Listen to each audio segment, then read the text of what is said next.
So our question today, the question of Jesus, which we've been looking at over these few days at Mass, is this.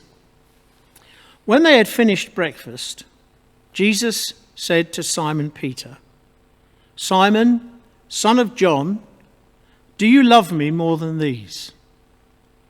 And he said to him, "Yes, Lord, you know that I love you." Jesus asks Peter this question 3 times. Do you love me? And 3 times Peter had betrayed him. And 3 times he replies, "Yes, Lord, you know I love you." I wonder, when I meet the Lord, how many times he will have to ask me, "John, do you love me?" I suspect it will be more than 3. There is such consolation in this encounter, for it goes to the very heart of all relationships, betrayal and forgiveness, and we struggle to take these things to heart. In today's gospel, Jesus is still speaking to Nicodemus. Now, Nicodemus had only been coming to see Jesus at night because he didn't want to be seen. He was afraid of being seen, and so he comes in the dark. But he wants to move from the understanding that comes simply through the law and following the rules. He wants to move to faith, from uncertainty to the understanding that comes through belief that builds trust, to believe in order that we may understand. Being a Christian is not the result of an ethical choice or a lofty idea, but it's the encounter with an event, a person, which gives life and a new horizon for us and a clear and decisive direction.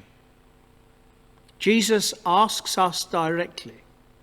He asks you and me directly. Do you love me? Now he tells Nicodemus that God loved the world so much that he gave his only Son, so that everyone who believes in him may not be lost, but may have eternal life. But like us, he's afraid to make a commitment, to change, to take the next step.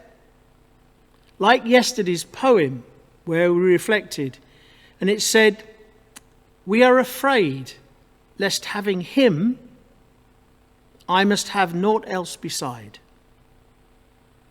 Part of our fear is the knowledge of our betrayal. Can I be forgiven for what I have done? Jesus says, "For though the light has come into the world, men have shown they prefer darkness to the light, because their deeds were evil. And indeed, anyone who does wrong hates the light and avoids it for fear his actions should be exposed." But the answer is clear as he carries on. But God sent his Son into the world, not to condemn the world, but so that through him the world might be saved. No one who believes will be condemned. In his address, Urbi et Orbi, to the city of Rome and to the world recently, the Holy Father both challenges and consoles us. He says, "Be converted. Return to me with all your heart.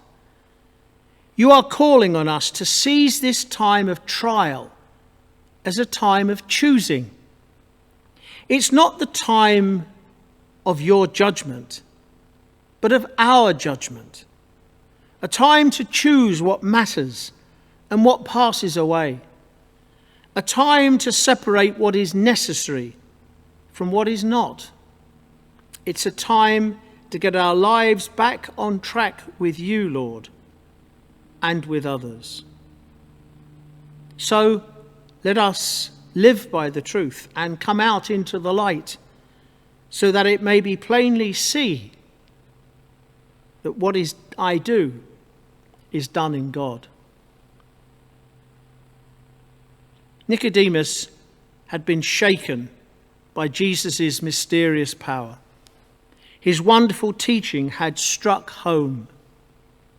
But just like the women at the well, the crowds, and Peter, there was at first bewilderment and confusion. He no longer wanted to be in the darkness, but he was not ready to step fully into the light. He would stay in the shadows for a while longer, pondering the person and the words of Jesus. But then he will step out of the darkness. At that moment where in the presence of the high priests, he says, "Does not our law condemn a man without first hearing him to find out what he is doing?" We meet Nicodemus finally after the crucifixion. Pilate had given Joseph of Arimathea permission to remove and bury Christ's body, and Nicodemus, the one who had first come to him at night, also came, bringing a mixture of myrrh and aloes, weighing about 100 pounds. He was finally in the light completely, revealing himself as a disciple of the man who had been lifted up. Nicodemus stands with Peter and ourselves, all those who have betrayed him by fear, by lack of faith, by rejection. Yet in the face of all these betrayals, we hear the wonderful words of Jesus to each one of us: "Do you love me?"